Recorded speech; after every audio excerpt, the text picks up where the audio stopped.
Hello students, welcome to हमारे शिक्षा ज्ञान। आपका स्वागत है क्लास 12 फिजिक्स के एक और वीडियो लेक्चर में। आज इस वीडियो में हम डिस्कस करने वाले हैं क्लास 12 फिजिक्स के टॉप 5 न्यूमेरिकल्स को, जो कि बोर्ड एग्जाम 2025 के लिए बहुत ही ज़्यादा इंपॉर्टेंट साबित होने वाले हैं। तो चलिए बिना देर के आज के इन न्यूमेरिकल्स को सोल्व करते हैं। तो हमारा आज का पहला न्यूमेरिकल है, दो बिंदु आवेश प्लस नो ई एवं प्लस ई एक दूसरे से 16 सेंटीमीटर की दूरी पर स्थित हैं। इनके बीच एक आवेश Q को कहाँ रखा जाए कि वह संतुलन में हो।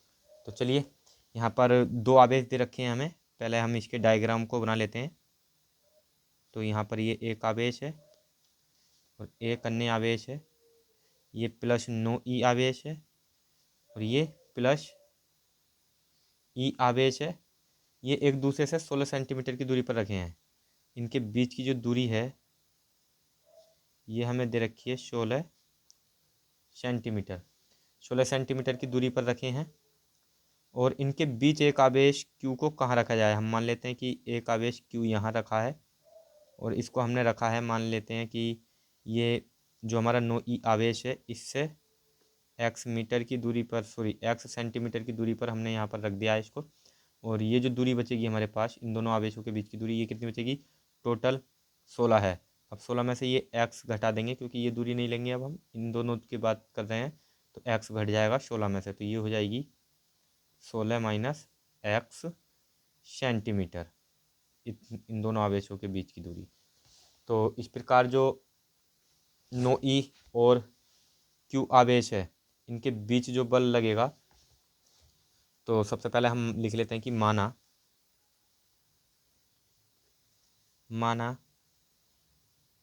आवेश क्यू को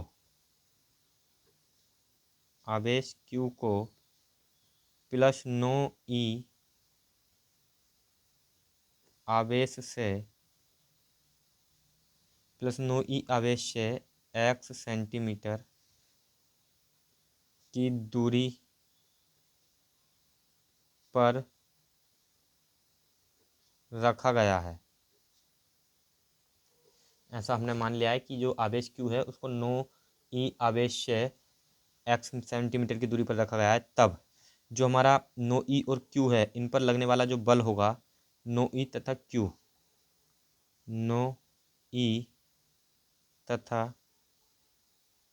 Q के कारण बल क्या होगा? ये होगा F1 बराबर 1/4πε0 और यहाँ पर Q1 इंटू Q2/R²। जो ये बल का सूत्र है, कूलाम का नियम है, कूलाम के नियम से हम यहाँ पर अब मान रखेंगे। तो ये F1 ऐसे ही रहेगा, इंटू 1/4πε0 का मान 9 इंटू 10⁹ और यहाँ पर Q1 कितना है हमारे पास? Q1 का मान है Q इंटू में Q इंटू दूसरा आवेश है नो ई अपॉन इन दोनों के जो बीच की दूरी है नो ई और Q के, ये है x। तो यहाँ पर हो जाएगा x का स्क्वायर। अब इसको मान लेते हैं हम समीकरण 1। अब ठीक इसी प्रकार से जो हमारा आवेश है Q तथा E, इनके बीच में इनके कारण बल क्या होगा? Q तथा प्लस E के कारण बल। इसका भी सूत्र हम लगाएंगे, F2 बराबर 9 इंटू, सूत्र हमारा यही रहेगा, 9 इंटू 10⁻, कितना आएगा? 9 इंटू, यहाँ पर हमें Q1 कितना दिया हुआ है, अब Q1 की जगह लेंगे हम Q इंटू Q2 है सूत्र में, कूलाम के नियम में Q2 होता है, तो Q2 की जगह अब यहाँ पर E अपॉन R क्या है? इनके बीच की दूरी कितनी है? 16 माइनस एक्स का होल स्क्वायर। अब यहाँ से इसको मान लेंगे समीकरण 2। अब हमसे क्वेश्चन में कहा गया है कि आवेश Q को कहाँ रखा जाए कि वह संतुलन में हो। अब संतुलन में होने के लिए ये जो बल हैं F1 और F2, ये दोनों क्या होने चाहिए? आपस में बराबर होने चाहिए। तो जब निकाय संतुलन में हो, लिखेंगे जब निकाय संतुलन में हो तब क्या होगा? F1 बराबर होगा F2 के, यानी दोनों जो बल हैं ये क्या होंगे, बराबर होंगे। तो F1 का मान रखेंगे यहाँ से, F1 का मान कितना था 9 इंटू 10⁻⁹ और गुणा में Q into no E, Q into no E upon x square बराबर F2 का मान रखेंगे 9 गुणा 10⁻9 into Q into E upon यहाँ पर सॉरी 16 माइनस एक्स का होल स्क्वायर। अब यहाँ पर जो जो कैंसिल हो रहा है सब काट देंगे, ये क्यू से क्यू कैंसिल, बराबर के दोनों ओर सभी संख्या गुणा में है तो ये कट सकता है। जब संख्या गुणा में होती है बराबर के दोनों ओर तो हम काट देते हैं। अब यहाँ पर ई है, इस ई से ये ई भी कैंसिल हो जाएगा और 9 इंटू 10⁻9 से 9 इंटू 10⁻9। अब यहाँ से हमारे पास बचेगा 9 अपॉन एक्स स्क्वायर बराबर यहाँ से हमारे पास क्या बचेगा 1, क्योंकि कुछ नहीं बचा, सब कट गया तो एक बचेगा, 16 माइनस एक्स का होल स्क्वायर। अब यहाँ पर हम बात करें तो ये एक्स स्क्वायर है और ये 9 जो है इसको हम लिख सकते हैं 3 अपॉन एक्स का होल स्क्वायर बराबर यहाँ से 1/16 माइनस एक्स का होल स्क्वायर, क्योंकि एक का वर्ग भी ये एक ही होगा तो इसलिए हमने इसको ऐसे भी लिख सकते हैं। हमने इसको ऐसा लिख लिया है। अब यहाँ से हम तुलना करें, घातों की तुलना करें तो ये स्क्वायर है ये भी स्क्वायर है तो दोनों कट जाएंगे, या फिर काट भी सकते हैं हम, लेकिन काटते तो नहीं है ऐसा घात, लेकिन मैं आपको समझाने के लिए बता दे रहा हूँ कि स्क्वायर से स्क्वायर कैंसिल हो जाएगा। और यहाँ से हम इसकी गुणा करेंगे, 16 48 माइनस 3x बराबर एक्स ही कम एक्स। अब ये जो 3x है ये इधर जाएगा तो उसके साथ x के साथ जुड़ जाएगा, कितना हो जाएगा 4x, और 4x बराबर 48, और ये 4 इसके कहाँ आएगा डिवाइड में, तो यहाँ से मैं यहाँ को सॉल्व कर देता हूँ इसको। अब x बराबर 48/4, 4 से इसे काटेंगे तो x बराबर 4 एकम 4 और 4 दूनी 8, तो x बराबर 12 सेंटीमीटर की दूरी पर जो है यहाँ पर रखा जाएगा। तो इसका जो राइट आंसर होगा इस क्वेश्चन का वो होगा कि जो हमारा आवेश Q है उसको +9e आवेश से 12 सेंटीमीटर की दूरी पर रखा जाएगा। तो इस प्रकार जो हमारा पहला न्यूमेरिकल था ये हमने सोल्व कर लिया और मुझे उम्मीद है कि ये आपको अच्छी तरह समझ में आ चुका होगा। चलिए अब हम बढ़ते हैं हमारे नेक्स्ट न्यूमेरिकल की ओर। तो चलिए दूसरा न्यूमेरिकल हमें दे रखा है, एक परिवर्ती संधारित्र को 200 वोल्ट की बैटरी से जोड़ा गया है। यदि संधारित्र की धारिता 10 माइक्रोफैराड से बदलकर 2 माइक्रोफैराड कर दी जाए तो ऊर्जा में परिवर्तन ज्ञात कीजिए। तो चलिए जो संधारित्र की प्रारंभिक ऊर्जा है उसके लिए पहले ऊर्जा का सूत्र क्या होगा, यहाँ पर हम लिख लेते हैं कि संधारित्र की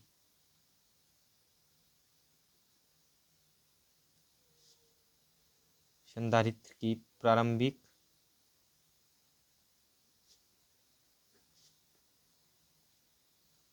ऊर्जा की अगर हम बात करें इसको मान लेंगे U1। तो U1 बराबर क्या होगा, ये सूत्र होता है 1/2 C1 और B स्क्वायर।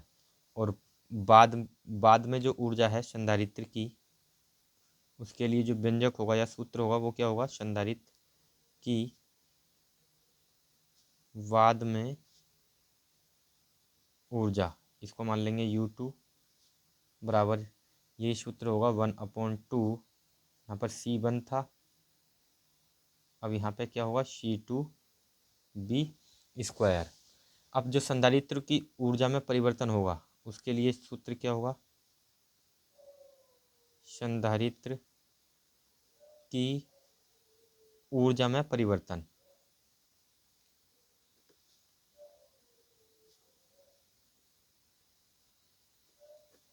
तो संधारित्र की ऊर्जा में जो परिवर्तन होगा ये होगा डेल्टा, इसको हम डिनोट करेंगे डेल्टा यू बराबर U1 से क्या हो गई U2 हो रही है एनर्जी, यानी परिवर्तन हो रहा है तो U1 माइनस U2। अब जो हमारे पास यहाँ पर डेल्टा U बराबर आएगा, डेल्टा U बराबर U1 का मान रखेंगे तो 1/2 C1B स्क्वायर माइनस U2 का मान 1/2 C2 बी स्क्वायर। तो यहाँ से हम 1/2 कॉमन लेंगे और बी स्क्वायर भी कॉमन आ रहा है, तो यहाँ से बचेगा C1 माइनस C2। अब इसमें हम मान रखेंगे तो यहाँ से ये 1/2 ऐसे ही रहेगा। हम इसको जो है यहाँ पे आगे को सॉल्व कर लेते हैं। तो ये 1/2 ऐसे ही रहेगा और यहाँ से बी की वैल्यू रखेंगे। बी कितना है हमारे पास, बी है 200 वोल्ट हमें दे रखा है, तो बी का मान 200 का वर्ग और इनटू ब्रैकेट में यहाँ से हमारे पास क्या है C1 माइनस C2। C1 कितना है, C1 10 माइक्रोफैरेड था, तो रखेंगे 10 इंटू माइक्रोफैरेड है तो इसे फैरेड में बदलेंगे तो कितना हो जाएगा, 10 की घात माइनस 6 से गुणा करना पड़ेगा, ये फैरेड माइनस। अब यहाँ पर 2 माइक्रोफैरेड है C2 का मान, तो 2 इंटू माइक्रोफैरेड को फैरेड में बदलेंगे तो 10 की घात माइनस 6 से यहाँ पर गुणा करना पड़ेगा। अब यहाँ पर जो हम इसको घटाएंगे तो कितना आएगा, 1/2 गुणा 200 का वर्ग कितना होगा, 2 दूनी 4 और गुणा क्या जीरो है, दो का 2 जीरो हैं और इसका जब हम वर्ग करेंगे तो 4 जीरो हो जाएंगे, यानी 10 की घात 4 और ये हो जाएगा 10 में से 2 गया तो 8, कितना बचेगा 8 गुणा 10 की घात माइनस 6। अब इसे आगे सोल्व करेंगे तो 1 यहाँ से जो है हम इसको चलो 1/2 इंटू 4 अब इंटू 8, 10 की घात माइनस 6 में से 4 घटाएंगे तो 10 की घात कितनी बचेगी, -2। इस 2 से हम इसे काटेंगे तो 2 दूनी 4 और 2 अट्ठे, इस 2 की गुणा कर देंगे, 2 अट्ठे 16 गुणा 10 की घात -2 जूल। तो ये हमारा राइट आंसर होगा। जो ऊर्जा में परिवर्तन है वो कितना होगा, 16 गुणा 10 की घात -2 जूल। तो इस प्रकार जो हमारा दूसरा न्यूमेरिकल था हमने ये भी सोल्व कर लिया। अब हम बढ़ते हैं हमारे नेक्स्ट क्वेश्चन, नेक्स्ट न्यूमेरिकल की ओर। तो हमारा जो तीसरा न्यूमेरिकल है ये है, एक तार का प्रतिरोध 8 ओम है, इसे 2 गुनी लंबाई तक खींचा जाता है। एक तार है और इसका जो प्रतिरोध है पहले 8 ओम था, अब इस तार को जो है दुगना कर दिया गया है, यानी इसकी लंबाई जो है दुगनी कर दी जाती है। तो तार का प्रतिरोध ज्ञात कीजिए। तो हमें तार का नया प्रतिरोध बताना है, तो चलिए सॉल्व करते हैं इस क्वेश्चन को भी। तो चलिए यहाँ पर हमें दिया है कि जो पहले प्रतिरोध था, पहले का मतलब R1 मान लेंगे, तो पहले प्रतिरोध कितना था, 8 ओम था। और जो पहले तार की लंबाई थी L1 हम उसको मान लेते हैं, ये हमने मान ली L थी। हमने मान लिया कि जो पहले लंबाई थी क्या थी, L थी। अब बाद में जो प्रतिरोध है वो हमें ज्ञात करना है और बाद में जो लंबाई है वो कितनी हो गई, 2L, यानी L2 को हम मान लेंगे दुगनी कर दी गई। तो पहले L थी, जब हम बाद में लंबाई दुगनी करेंगे तो कितना हो जाएगा, 2L हो जाएगा। अब यहाँ पर जो A1 L1 है, यानी A1 L1 बराबर होगा A2 L2 के, यानी जो तार का आयतन है वो समान रहेगा, ये आयतन है। A1 मतलब क्षेत्रफल की गुणा अगर हम लंबाई से कर देंगे तो उसका आयतन आ जाएगा। ऐसे ही यहाँ पर बाद में तार का जो क्षेत्रफल होगा और उसकी जो बाद में लंबाई होगी उसका गुणनफल कर देंगे तो यहाँ पर आयतन आ जाएगा। तो क्योंकि जो आयतन है वो हमेशा क्या होता है, किसी भी एक वस्तु का आयतन हमेशा बराबर रहता है, तो ये तार है, तार खींच दोगे तब भी उसका आयतन वही रहेगा और उस तार का जो अगर पहले था जो लंबाई और जो उसका क्षेत्रफल था वो उसकी अगर गुणा करोगे तो भी आयतन समान रहेगा और लंबाई बढ़ा दोगे तब भी जो आयतन है वो समान ही रहेगा। अब यहाँ से हम L1 की जगह मान रख देंगे L1 का, तो A1 अपॉन L1 का मान क्या था, L बराबर A2 ऐसे ही, और L2 का मान यहाँ से रख देंगे हम 2L। अब यहाँ से हमने A2 का भी मान सॉरी L2 का मान रख दिया है। अब हम जानते हैं कि जो, या फिर इसे हम आगे सोल्व करें तो यहाँ पे यहाँ से L से ये L कैंसिल हो जाएगा और यहाँ से क्या आएगा, जो बाद में क्षेत्रफल होगा, यानी A2 का अगर हम मान देखें तो A2 बराबर ये 2 कहाँ जाएगा, A1 के बटे में, यानी A1 का क्या हो जाएगा, आधा। जो क्षेत्रफल होगा वो बाद में क्या होगा, पहले क्षेत्रफल का आधा हो जाएगा। अब क्षेत्रफल आधा हो जाएगा क्षेत्रफल का, तो हम जानते हैं कि R जो है, R व्युत्क्रमानुपाती होता है क्षेत्रफल के 1/a के, क्योंकि अगर प्रतिरोध किसी भी पदार्थ का अगर क्षेत्रफल बढ़ाया जाए तो प्रतिरोध कम होता है, और प्रतिरोध बढ़ाया जाए तो क्षेत्रफल कम होता है, क्योंकि ये दोनों एक दूसरे के क्या हैं, व्युत्क्रमानुपाती हैं। अब आर जब व्युत्क्रमानुपाती है 1/a के, तो यहाँ से हम क्या करेंगे, R1, और एक और बात, यहाँ से जो R होता है वो अनुक्रमानुपाती होता है L के। तो अगर तार की लंबाई बढ़ाएंगे तो प्रतिरोध भी बढ़ जाता है। तो यहाँ पर तार की लंबाई बढ़ाई गई है तो प्रतिरोध भी जाहिर सी बात है बढ़ेगा ही। अब इस सूत्र से हम देखें तो यहाँ से क्या हो गया, R अनुक्रमानुपाती हो गया L और अपॉन A के। अब यहाँ से जो है हम मान रखेंगे, तो R1 अपॉन, इसे R1 मान लेते हैं, चलिए ऐसे ही हम इसको पहले रहने देते हैं। तो यहाँ से अगर हम इस सूत्र के अकॉर्डिंग बात करें तो यहाँ से R1 अपॉन R2 का जो अनुपात आएगा, यानी R1 बराबर होगा यहाँ से किसके, L1 इंटू A2 के अपॉन, और जो R2 होगा ये किसके बराबर आएगा, ये आएगा L2 अपॉन A1 के। तो ये सूत्र है। अब इस सूत्र में हम यहाँ पर मान रखेंगे, तो चलिए मान रखते हैं। R1 का मान हमें कितना दिया हुआ था, R1 हमारे पास कितना था, 8 था। R2 हमें निकालना है, इंटू बराबर L1 का मान कितना था हमारे पास, L1 का मान है L इंटू A2 हमारे पास कितना है, A2 हमारे पास यहाँ से A1 अपॉन 2, इसकी जगह रख देंगे हम A1 अपॉन 2 रखेंगे, तो ये हो जाएगा A1 अपॉन 2, क्योंकि इसके बटे में 2 रखेंगे तो यहाँ अब इसी के बटे में जाएगा, इस A1 के गुणा में आएगा, और इंटू A1, और इंटू इस L2 की जगह कितना रखेंगे, L2 का मान था 2L, तो यहाँ रखेंगे इंटू 2L। इस L से ये L कैंसिल हो जाएगा, और यहाँ पर A1 से A1, तो यहाँ से कितना बचेगा हमारे पास, 8/R2, 8/R2 बराबर उधर बचेगा 1/2, सॉरी यहाँ से क्या बचेगा, 1/2 दूनी 4। तो अब इसे आगे करेंगे तो ये हो जाएगा R2 बराबर 4 × 8, तो R2 बराबर कितना हो जाएगा, 4×8 = 32। तो जो प्रतिरोध होगा वो बाद में कितना होगा, ये होगा 32 ओम, यानी 4 गुना हो जाएगा, 4 गुना जो पहले प्रतिरोध था, पहले हमारा कितना था प्रतिरोध, 8 ओम था, तो उसका 4 गुना हो जाएगा।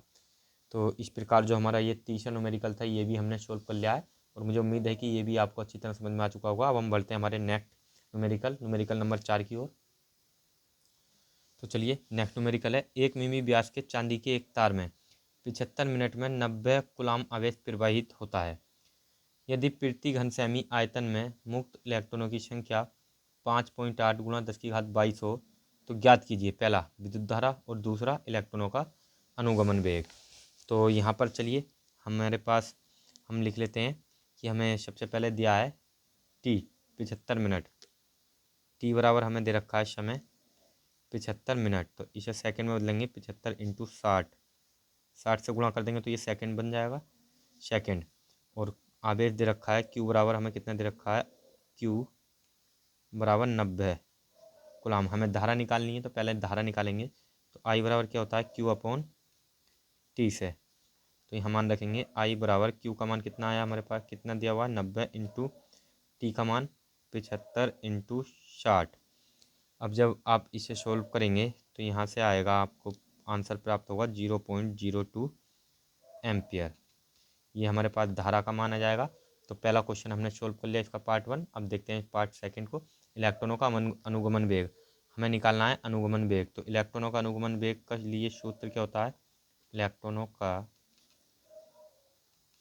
अनुगमन वेग, इसे हम प्रदर्शित करते हैं 20/d से। तो ये हमें इसका सूत्र क्या होता है, इसका सूत्र होता है I अपॉन, यहाँ पर ये I है, धारा अपॉन N एन क्या है, एन इलेक्ट्रॉनों की संख्या होती है, और ई एक इलेक्ट्रॉन पर आवेश, और इनटू में ए। तो चलिए अब यहाँ पर हमें दिया हुआ है कि जो एन का मान है ये दे रखा है हमें 5.8 गुणा 10⁻22, और प्रति घन सेमी आयतन में मुक्त इलेक्ट्रॉनों की संख्या ये दे रखी है, और व्यास दे रखा है हमें चांदी के तार का व्यास 1 मिमी है। तो हम ए की बात करें, ए पहले व्यास लिख लेते हैं। व्यास तार का व्यास हमें कितना दे रखा है, ये दे रखा है डी, इसको मानेंगे डी बराबर 1 मिमी है। अब इसको सेंटीमीटर में बदलेंगे तो ये बन जाएगा 10 से भाग करना होगा, और 10 से भाग करेंगे तो 0.1 सेमी बन जाएगा, क्योंकि हम जो मिमी है मिलीमीटर है उसको जब हम सेमी में बदलते हैं तो 10 से भाग करना होता है 0.1 सेमी। अब इसे हम अगर बात करें त्रिज्या में कन्वर्ट करेंगे तो त्रिज्या क्या हो जाएगी, आर बराबर होगा 0.1/2, क्योंकि त्रिज्या व्यास की आधी होती है तो 0.1 का आधा हो जाएगा। तो ये कितना आएगा 0.05 सेंटीमीटर।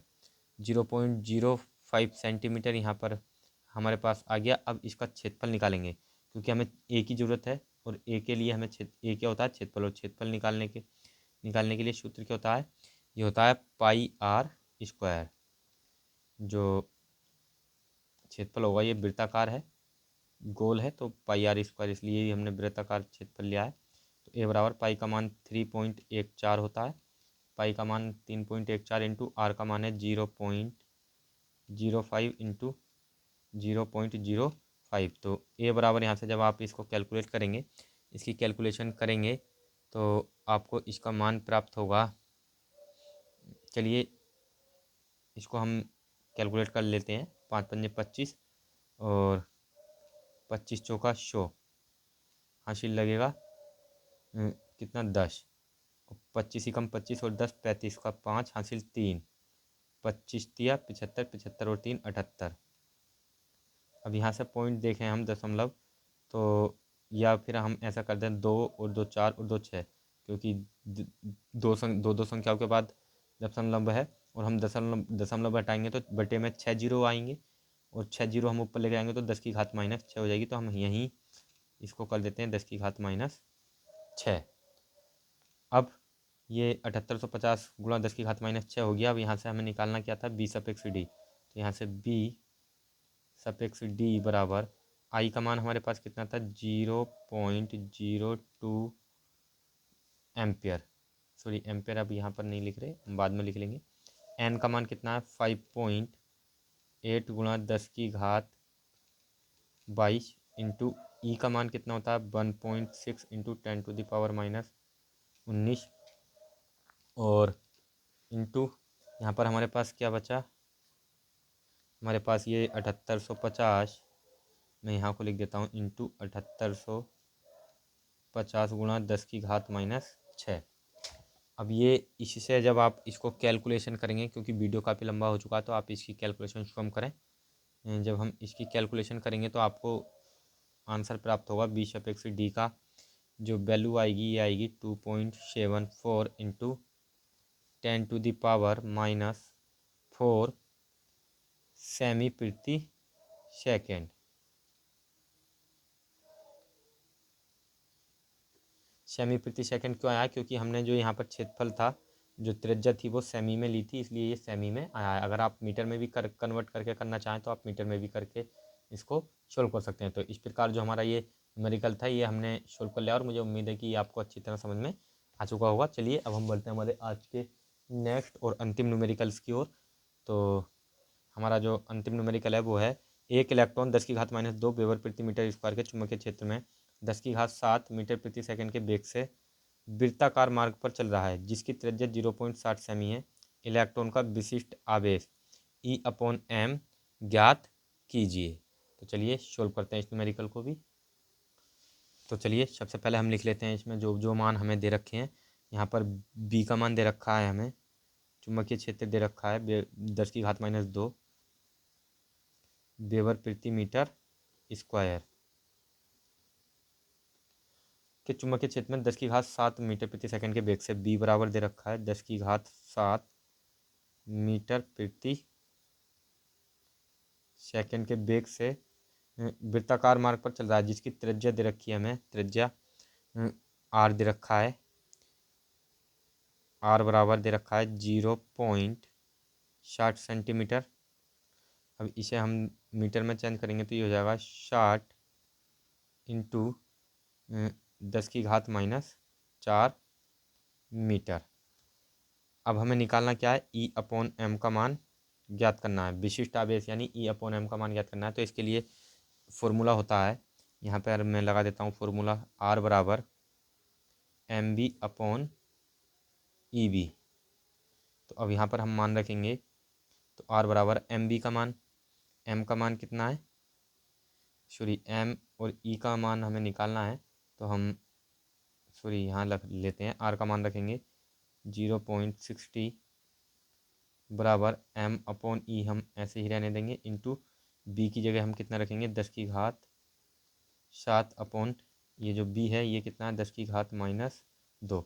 अब ऊपर लेके आएंगे तो 10 की घात हो जाएगी 9, और इधर लेकर आएंगे तो 10 की घात आएगी माइनस में। तो पहले सॉल्व कर लेते हैं ऐसे ही, 0.60 बराबर m/e गुणा 10 की घात ऊपर जाएगी 2 तो जुड़ जाएगी, 10 की घात 9 हो जाएगी, और यहाँ से ये हो जाएगा कितना हो जाएगा, ये 0.60 ऐसे ही रहेगा, और ये 10 की घात 9 जो है ये बटे में आएगा, इसके 10 की घात 9 क्योंकि गुणा की संख्या बटे में आती है, बराबर उधर क्या बचेगा हमारे पास m/e।